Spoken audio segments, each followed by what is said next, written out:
Please welcome the panel to the stage.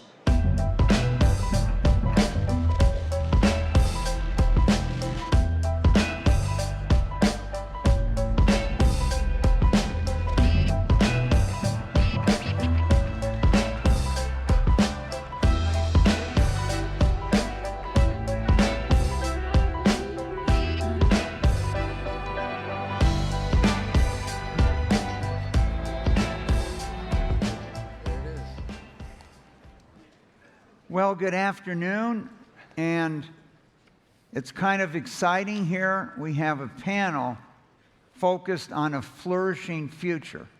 So after 200 to 300 sessions, we're here in the afternoon of May 7th, 2025, and have a chance to look at the future and how we can make it a flourishing environment for everyone. So Sian, I'd like to start with you. You said that flourishing is not a luxury, but it's a requirement to lead. What do you mean by this, and how do you implement it at Dartmouth? Yeah, well, as the president of Dartmouth, I know that we are one of the leaders in training leaders. That's what we do. We train the next generations of leaders across government, industry, nonprofit, corporate America, and I firmly believe that in order to lead, you have to feel okay about yourself, and you have to be willing to engage in difficult, hard conversations. And as a psychologist, I know that when you're anxious about your own ability, when you don't feel okay, you don't go into the difficult conversations. So at Dartmouth, we've made health and wellness a component of what we do for our students. It doesn't sit next to academic excellence. It's actually part of it. I want our students to have the tools to take risks, to enter into brave conversations where they're going to be challenged and uncomfortable, and I want them to have the tools to lead across difference. And so that means thinking about their own well-being as well as the well-being of those around them. So Jon, there's a large screen in the Center for Advancing the American Dream that's holding a lot of data that Gallup has provided. Your surveys reveal economic growth doesn't always correlate with personal well-being. How should that insight reshape the way we define national progress? Well, first, Mike, thank you for having Gallup back. It's an honor to be here. I think the broader question, though, is can you actually measure flourishing? And I just want to show quickly, because Gallup has been working on this for the past 20 years to see if we can systematically measure flourishing in over 140 countries every single year. And the way that we did this actually looks exactly like this. And I brought an image just to show it. But in 100 countries, because many people don't have access to the internet, we still do face-to-face interviewing. And about 40 others, we call them. But in that dialogue, we sit and ask them to tell us, how's your life going? And in that process, we capture it, and we report to the entire world whether or not people are flourishing, or as our index calls it, thriving. And in some instances, people call it happiness. Now, this brings up the second piece, because when you bring up the concept of happiness, if we want to do real talk, people think it's a joke that you're measuring it. And if you've heard about the World Happiness Report, that's what Gallup is behind. And many of you probably know that it's Finland that is the happiest country in the world. These are the indicators that they're using. And so the second point is, for the information that we're collecting, is it useful? And so I want to give you two examples, because now that we've been tracking this for 20 years, this is what we're now seeing around the world. If you look back to the Arab uprising, of course it started in Tunisia, but of course the imagery that we're most familiar with was in Tahrir Square in Egypt. And if you look back to GDP per capita, in both countries, you can see that it grew in almost a perfect linear fashion. And if you pull the Human Development Index by the UN, it too showed perfect progress. But how did people feel? Because now that we've been tracking this, for as many years that we've been doing, we could see that it was in systematic decline. In fact, Tunisia mirrored exactly this trend that we had in Egypt. In fact, if that decline that you see in front of you, if there was a concomitant rise in unemployment, it would be headlines everywhere. But when it's how people feel, it goes almost totally unnoticed. Another one, of course, in 2016, when many of us woke up to headlines like in the New York Times where it said, Brexit shocks the world. Well, if you look at their economy, and of course, Prime Minister Cameron actually bet everything on it. In fact, 1 month before the vote, he said it would be like putting a bomb underneath our economy if we vote to leave. And he was right. In fact, if you ask people point blank, do you think this will be good or bad? A majority said it'll be bad for the economy. But how did they feel? Because that drop, which was 15 points, showed a very concerning change in people's attitudes. So now that we've been monitoring this for a very long time, there's another thing that we're watching that we are very concerned about. And it's not just how people see their overall lives, but it's how they express things like stress, sadness, anger, pain, and worry. And in Gallup style, we give it kind of a boring name and call it the Negative Experience Index. But this Negative Experience Index, when we first started tracking it, we found that it roughly averaged 24% on all those 5 variables that I mentioned. But now watch what took place over this period of time. That near 10-point rise, actually one of our senior advisors, the late Danny Kahneman, actually months before he passed away, observed this trend, and he said, what we have here could be as significant as the Easterlin's paradox. Sometimes we affectionately refer to it as the other global warming. And so the reason that we wanted to share this with you is we are talking about flourishing, but there is a challenge because on the other side of the ledger is suffering. And from the looks of it, we're seeing a systematic rise. Now, if there's one last point, though, it is getting a little bit better. So we have seen a small decline in recent years. So thank you again for giving me the opportunity to share that with you, Thanks, Mike. Jon. Francis, over the years, you've highlighted 5 dimensions of human flourishing from social science research. Which of these do you believe American society is neglecting the most, and what are the consequences? Well, it's a real privilege to be on a panel with such distinguished members, and thank you, Mike, for convening us for this final plenary discussion of the whole theme of this meeting, which is about flourishing. If I could have slide 3.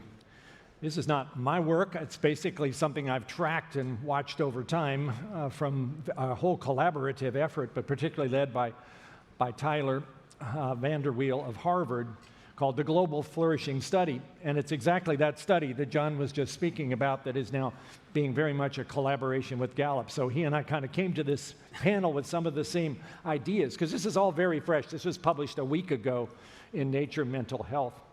The first 5 parts of flourishing that Tyler put forward back in 2017, you see here, and then he added a 6th one, which was financial stability after looking at some additional data. Notice that the first one is happiness, life satisfaction, but that's not the only one. So this extends with a variety of other measures of one's flourishing, in particularly independent and maybe sort of orthogonal measures of what we mean when somebody is actually living the full life that they hope to. Happiness and life satisfaction, certainly. Physical and mental health, critical as well for somebody to flourish. But look at the next 2, meaning and purpose. Very significant and not always verbalized in quite that way. And then character and virtue. People feel they are flourishing more if they're in a circumstance where they feel they are living up to certain expectations of their character and their virtue. And then close social relationships, not being afflicted by the epidemic of loneliness that our former Surgeon General, Vivek Murthy, has written about so clearly. And then the 6th one, financial stability. So this particular study, and again with Gallup's participation and partnership, has been trying to look at this more nuanced version in 22 countries, and all the data has just been published a week ago, and it is a goldmine of information to look at. I just want to point to a couple things here that are particularly maybe not as well realized. Since I'm a physician, I have to point out that physical and mental health is an important feature there and may not be immediately captured by other simpler measures. And certainly, as we see in this country anyway, a risk that physical and mental health support in terms of medical research may be getting cut rather severely in some of the recent proposals. One should worry about that in terms of what its implications would be downstream for human flourishing. Also notice the next 2, meaning and purpose and character and virtue. Those are features which oftentimes in this study and others are also correlated with people's spiritual perspective, and people with more spirituality interests and practice tend to find themselves in a better place as far as those parameters. So in fact, for these 22 countries, it looks as if spirituality across the board of individuals correlates with a higher sense of flourishing, which is interesting. Final thing I would say about this is that if you look at the course of flourishing measurements across the lifespan, basically in previous versions of this kind of analysis, people talked about a U-shaped curve, that young people tend to be more in a flourishing state, and older people tend to be more in a flourishing state. But in the middle years, not quite so much. That doesn't appear quite the same now. Now it looks more like a J-shaped curve, which tells us our youth are in trouble. And I think we know that anyway. And any of you listen to Jonathan Haidt talking about the anxious generation at this meeting will conclude that there's a lot of data to say that's the case. And again, this is tying into this measure of suffering that seems to be going up instead of down. That, again, is something to worry about, not just unique to this country, and maybe a lot of it could be traced, as Jonathan Haidt would say, to social media, which is something we really have to pay a lot of attention to if it's hurting our next generation and our young people. So thanks. I just wanted to make those few points. Thank you, Francis. Jenny, you've spoken about the democratization of finance, something I've been focused on for more than 60 years. What barriers still remain? And Francis had finance as the last one of those 5 points. And how are these technologies helping to lower them? And who is your financial advisor you brought with you today? So I want you to know that Mike asked me to be on this panel. He goes, Jenny, I need you to be on the Wednesday panel that's on happiness. And I was like, okay. And then I looked at my panelists, who are all experts and have done research. And even though Sian is the head of Dartmouth, her actual career and research has been in this area. And then there's me. So I thought, what can I actually give from an advice standpoint to this audience? And I thought, you know what? Fact is, when you come home, your spouse or partner might be happy to see you. Your kids might be happy to see you. But your dog is always happy to see you. Well, I was like, it doesn't matter. Whatever we say here, you'll be way happier getting a dog. And then Sian told me that they actually do something at Dartmouth where you pet, before people are anxious before exams. She told me two things. One is they pet dogs, and that calms them down. She also told me that she was involved in the lab that did the work and study on how people look like their dog. The jowls. But anyway, sorry, Mike, to answer your question. So I love my job because at Franklin Templeton, I get to travel all over the world and hear from the smartest investors that can tell you, right now it's the time to do this, it's time to do that. But the fact is there's actually one investment decision that's the most important investment decision, and that is to get people saving early because of the power of compounding. And I want to first say, and I'll then hit the democratization piece, but just this stat, I shared it with my daughter, and she said, why didn't anybody tell me this earlier? If you saved, say, $5,000 a year from age 20 to 30 for 10 years, and you got an average 7% return and compounded it, you will have more money when you turn 60 than the person who starts at age 30, saves $5,000 a year for 30 years. And just run the math. So that decision to start early, we need to get in the mindset of people, because it is true that from a financial stability, to know that if something happens, you have a cushion is so important. And so the first thing is about getting people to start early. And I do think that a lot of the technologies that have come out of late in the last really decade allows for much greater access to financial instruments. But the other thing that's happened is there's been a big movement towards private markets, and for a variety of reasons you need to go here, but only really the ultra wealthy have been able to access those private markets because they're pretty illiquid. And so, what makes me optimistic, and because one thing that's a real problem in society, if people feel it's not fair or the system is rigged against them.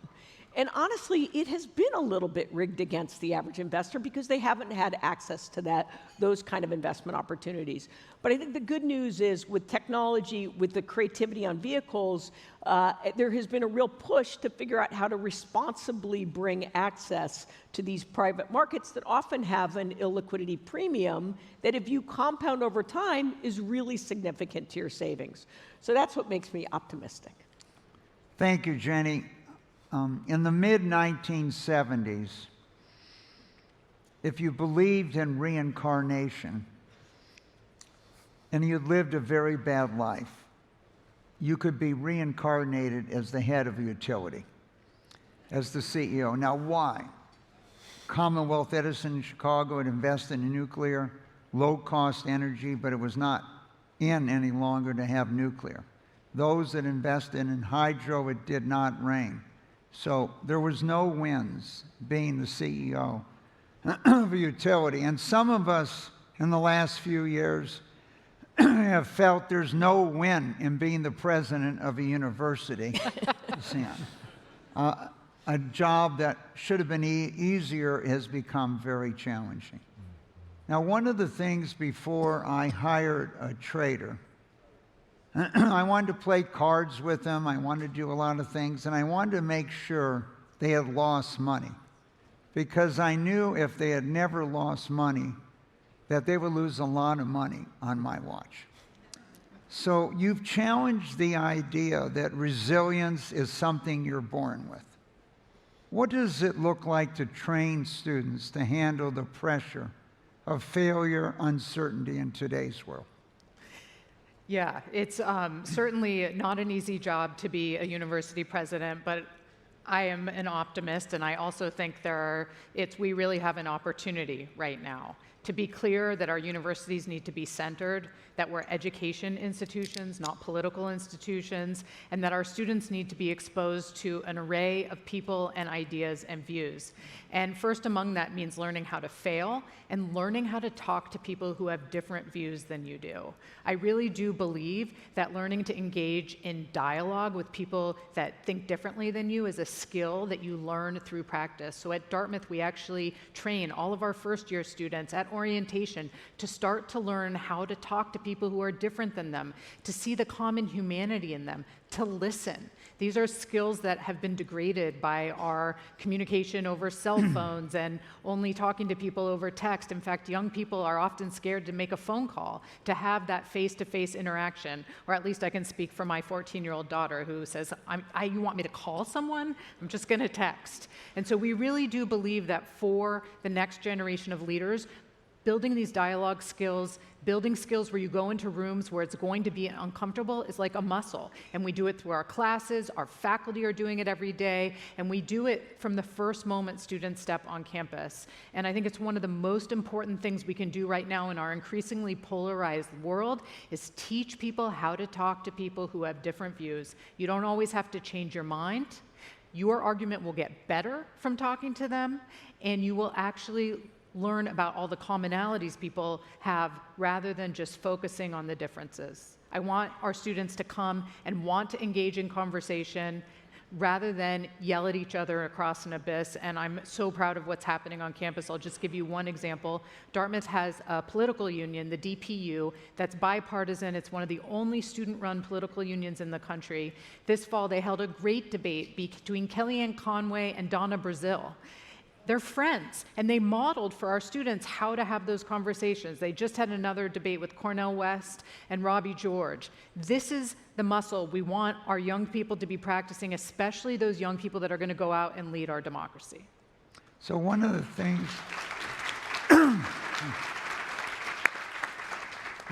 things over the decades, Sian, we've learned is we prepare a lot of questions, hundreds, thousands of questions, and letting people have self-discovery. After they think they know every fact that exists, if they get the question wrong, you have a chance to change their mind on that sense. But we're going to do a little testing of how things are going at Dartmouth. Jon, you've noted a rise in global suffering, even in places where economic indicators are strong. what are the most common sources of disconnect there? I think when you look to some of the drivers of what makes a good life, it is remarkable at how quotidian these elements are. And I say that because, if you think about where is it that we spend most of our life, I think we all know that number one is sleeping. But the second one, there was a study done in Australia, and they found we spend 110,000 hours of a lifetime. We did the lower bound estimate and found that it was 81,000, which is anywhere from 9 to 13 straight years of a lifetime, which is we work. And if you are miserable at work, it is remarkable what it does to your daily negative emotions. In fact, we found that if you're in a job where you feel an emotional attachment, you can have the daily negative emotions that you experience in your life. Think about that. And those negative emotions are so bad that you take them home with you. We went out and did a survey, and we asked people where they're experiencing debilitating stress, sadness, pain, worry, and said to them, do you take that pain home with you to your families? Do you take that misery home with your families? I think they looked at us like, are you out of your minds? Of course we do. 60% said they bring that home with them. The human mind was not designed to perfectly compartmentalize. So when people say, as soon as you show up to work, leave everything else at the door, what in life do we do where we can do that?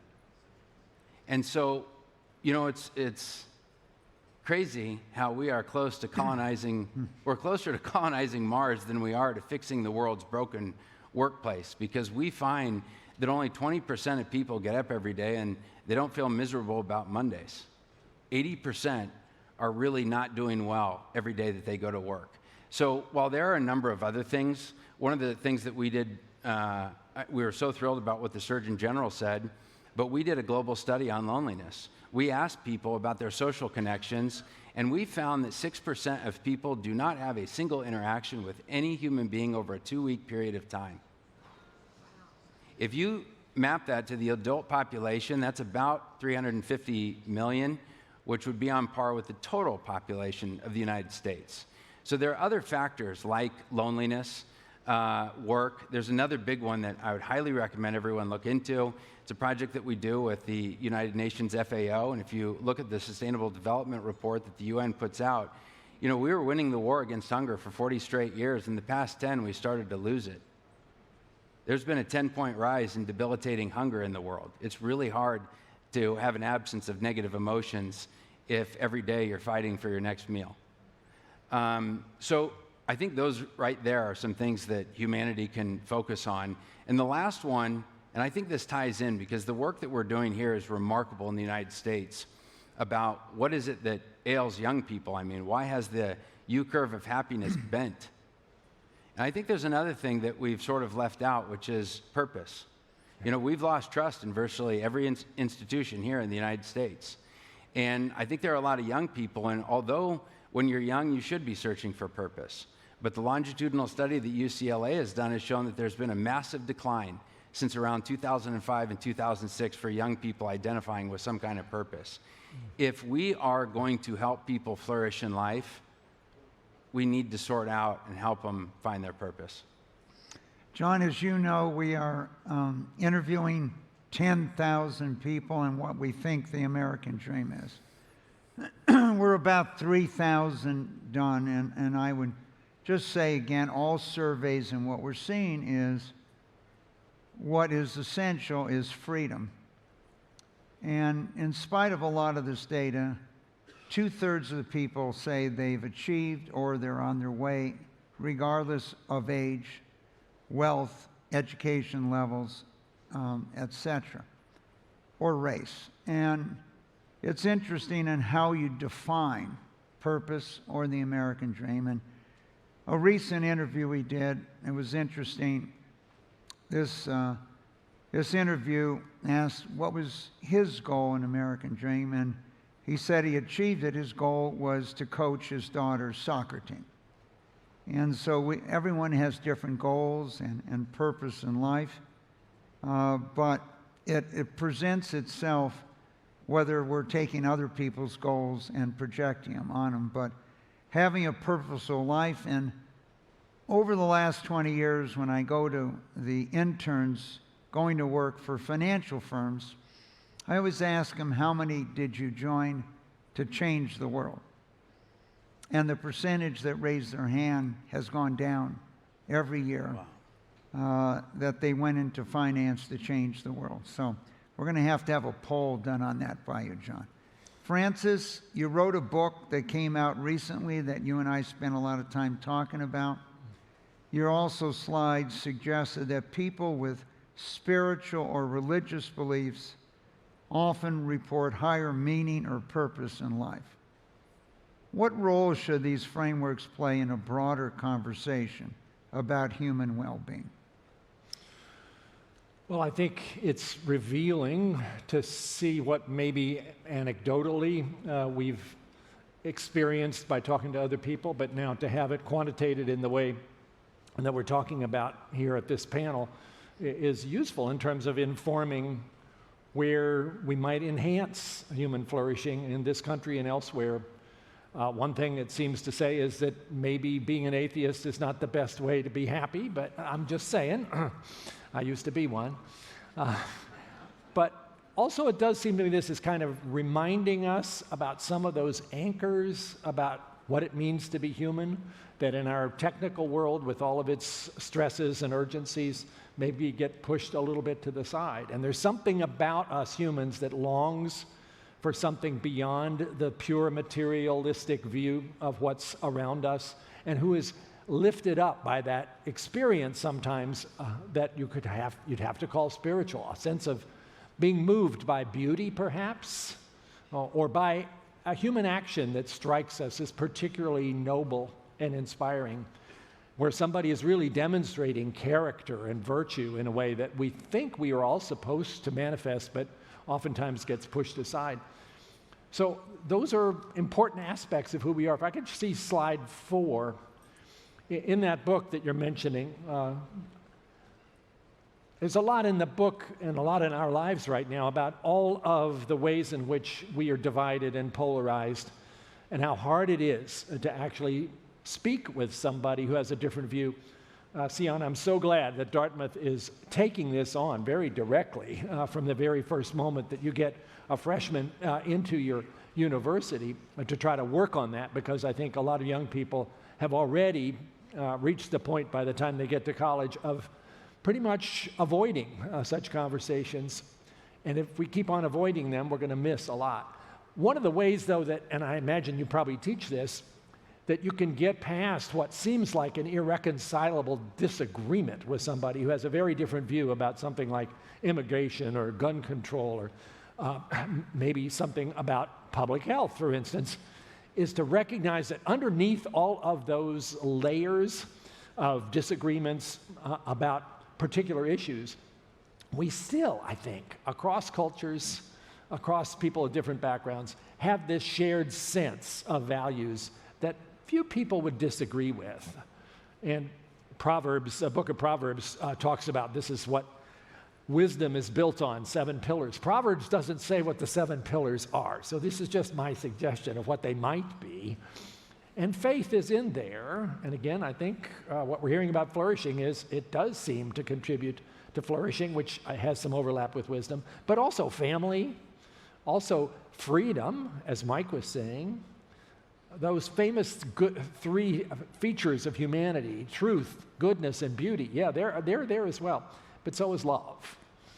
And if you had a circumstance where you're really struggling to find common ground with somebody, this is a pretty good place to go. I don't think we go there often enough. And if we did, maybe it would help with our flourishing, which is our topic this afternoon. Thanks, Francis. A lot of people over the last few years, Jenny, have heard a lot about blockchain, tokenization, promise to reshape financial markets, savings. Where do you see the most near-term impact, and what are the risks that concern you the most? So let me talk about blockchain, because I am very optimistic on what blockchain can do, and how it can be a part of improving and promoting kind of financial access. So blockchain, if you think about it, it does three things. And again, I always say that Bitcoin is the greatest distraction from one of the greatest disruptors in financial systems, because Bitcoin, you either believe it or you don't. It's a little bit like religion, whereas blockchain is a programming language that does some really neat things. Number one, it has a source of truth. So a source of truth, if I have the token in my pocket, it means I have all rights to that token. I don't have to go to a title company to say that I have the rights to ownership of this building. It's been programmed in that token. It has the ability to create smart contracts, which means everything that has been written into an agreement is actually programmed into that token. And so it can allow for a much more efficient way to do transactions. And finally, it has a payment mechanism. And so my favorite example, which I've actually used here, but it's still my favorite one, is Rihanna's NFT, which she launched and had the rights to something like 0.00033% royalties to one of her big songs. So why can she do that? Because when Spotify plays it in a streaming service, the smart contract can kick off, and it says, oh, there's somebody that has the rights to this, and it says Francis owns that token because he's a big Rihanna fan. It's in his wallet. I'm going to give him a fraction of a cent, and so he is paid on that investment return. So why does that matter? Because many of these types of investments have only been available to big institutions. You had institutions that own song rights. So now people will be able to participate from an investment standpoint in those types of revenue streams that are non-correlated to other types of investments, which makes for a better portfolio. Second thing it does is it takes out a lot of the costs of a transaction. If you take out the frictional costs in transaction, you can reduce the size of a transaction and still make it profitable. And so if you can drive down the cost, number one, the investment vehicle is going to be cheaper. And number two, it's going to be able to be more accessible because people can invest smaller amounts. So today, Franklin Templeton we have the first tokenized money market fund, and you could actually open it up. You just download the app from on your phone, and you open it up an account with $20. Our traditional money market fund required you to open it with $500 because it wasn't cost effective for us to run that money market fund for accounts that were less than that. And so this technology, now I genuinely believe that one of the reasons it will be slow to evolve is there are a lot of institutions today whose business models are threatened by the fact that they play the intermediary. They're the toll taker on a transaction. And this will eliminate the need for many of those. But over time, it will actually create a lot more access, and it means that capital can get dispersed more, and so that it means that those who haven't maybe traditionally been able to have access to that capital as an entrepreneur and others, that there'll be more access to that capital. So I'll start with blockchain and just say that I am incredibly optimistic by the opportunities that it will bring. Thanks, Jenny. So Sian, grit is often described as one of the key attributes, key qualities you need for success. How do you teach grit? If I come to Dartmouth, if we send our kids, our grandkids to Dartmouth, how are they going to learn grit? Yeah, a lot of it is through practice. It's making sure that we can open up opportunities for students to have failure experiences, whether it's in the classroom, not getting the best grade, or actually being out in nature and realizing how hard it is to climb a mountain, or through athletics or artistic performances. It is this idea of practicing in stressful situations, getting used to the idea that not everything is going to be perfect, but then standing up again. And again, I think it is putting our young people in situations where they're going to be challenged. We talk at Dartmouth a lot about creating brave spaces, not safe spaces, spaces where students will be uncomfortable, where they will be challenged across everything they do. And I think that starts much younger, moving away from everyone getting a trophy for participation to understanding that it's okay when someone doesn't win, that it's okay if we don't get things perfectly. That is how you develop that character and the meaning and the excitement of learning rather than just a particular particular outcome. And as a psychologist, I know that you have to have that intrinsic motivation. You have to actually be okay with not getting everything right. And that's what brings this sort of repetitiveness and excitement about learning and pushing forward, and not just looking for an outcome or reward. So only so many students can go to Dartmouth. How many students did you accept this year? I think we accepted around 1,200 first-year students, and I think it's a really important point. I think we all have to think about whether or not we're educating enough students, whether opportunities are open in a way that everyone is reflected in our student body, and it's something I'm thinking about really seriously at Dartmouth. I think we know the data shows that having an education at Dartmouth is really a catapult to success later in life. We also know that it's cheaper to go to Dartmouth now for lower middle income students than it was 10 years ago because of generous financial aid. But I think we really have a responsibility to ask, as highly selective institutions, whether we are educating enough students, how we expand our access to more, because this is important for the development of citizens, of democracy, and where we are going in terms of our responsibility to the American people. So under your leadership, Dartmouth in many ways is somewhat unique as a university today.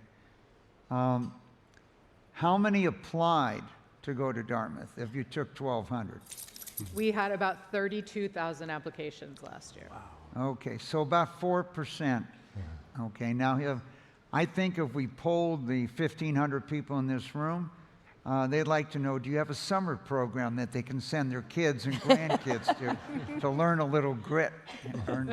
We do have high school summer programs. We also have programs for college students at other institutions. Our Tuck Business School, which is really a top 5 business school, does something called Tuck Bridge, which brings students from across the country who maybe aren't majoring in business or finance to get a short course, a couple weeks in a mini MBA. And I think whether you're an art history major or an econ major, everyone should understand what a P&L is. Everyone should be financially fluent. Hear, hear. Because this is one of the ways in which we flourish. So John, we and many others around the country for a number of years have thought about what this country would be like if we had 1 year of public service. So before you go to college, we have 1 year of public service. Rich and poor would be together. You'd learn civics. You might go and get grit at Dartmouth.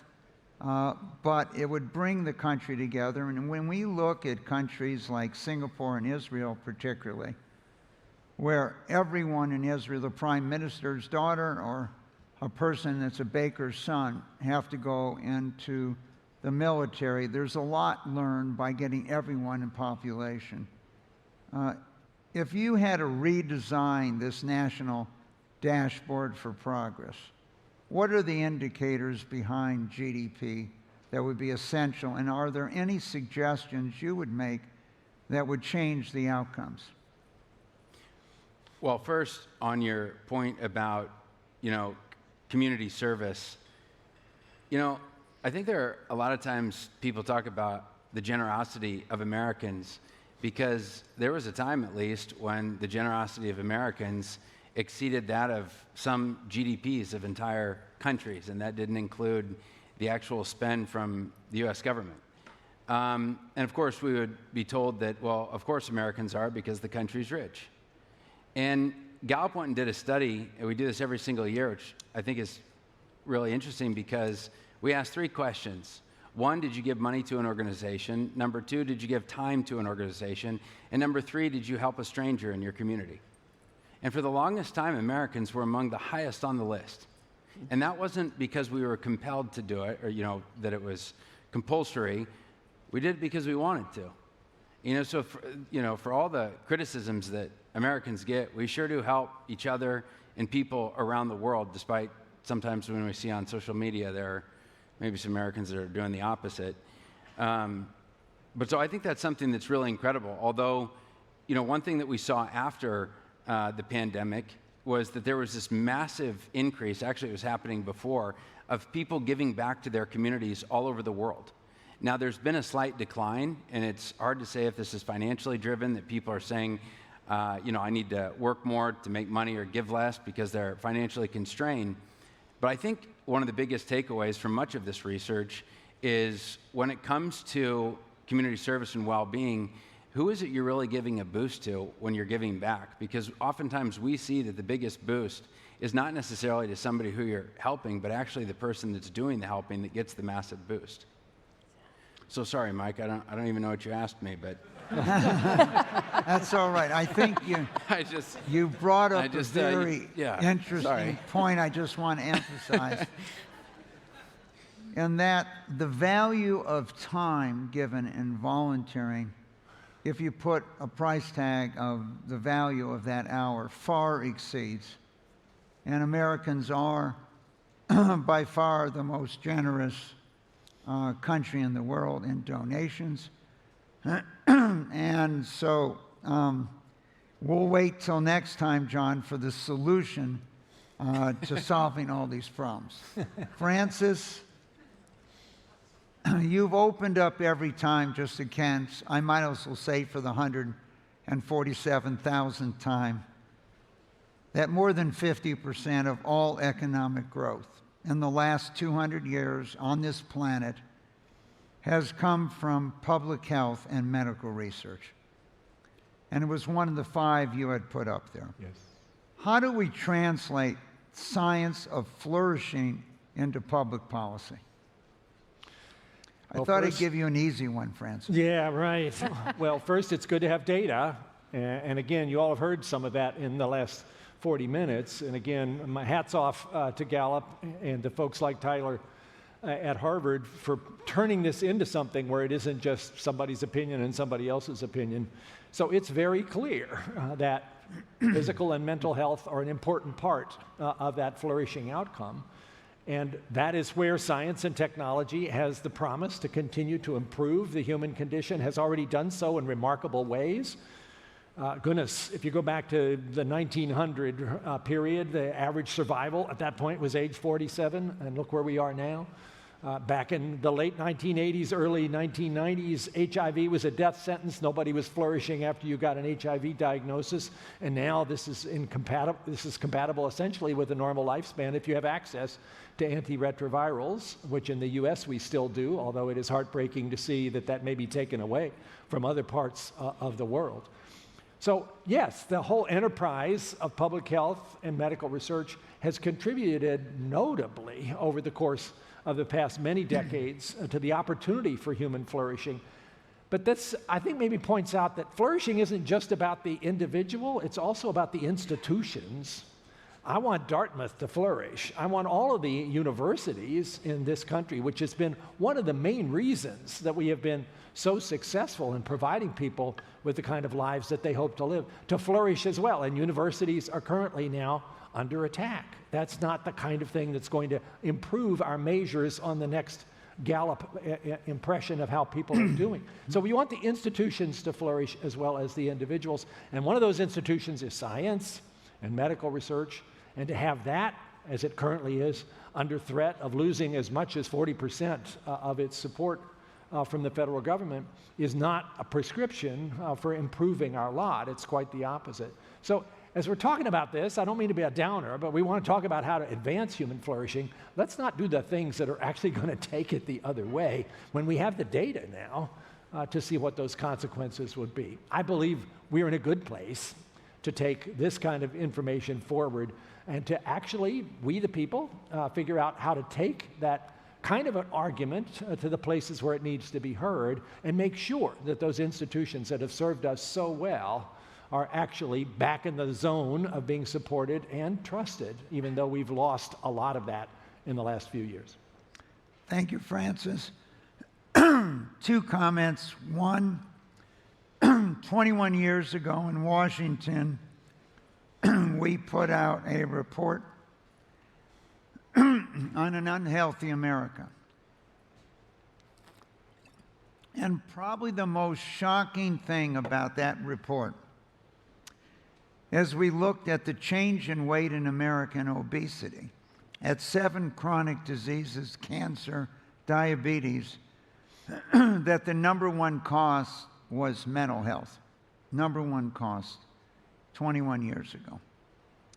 And also, Francis, 30 years ago, we showed that if we could eliminate cancer as a cause of death and suffering, it was worth $60 trillion to the U.S. economy as part of our effort to increase that budget over that period of time.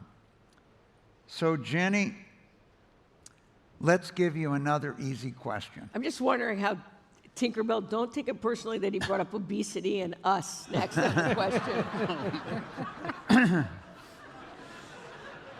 So you Yes, notice tension between local and global trade-offs. How do investors and policymakers think about the balance of local and global trade-offs today? The time just ran out to 0, so I'm trying to figure out how many answer that. Look, I mean, interestingly, Franklin Templeton invests all across the globe and have a lot of local asset management as well as global products. In general, people invest 80% of their savings in, if they have enough money to actually really diversify locally. So, I think that, and also because your investments, it's nice to have it in your local currency.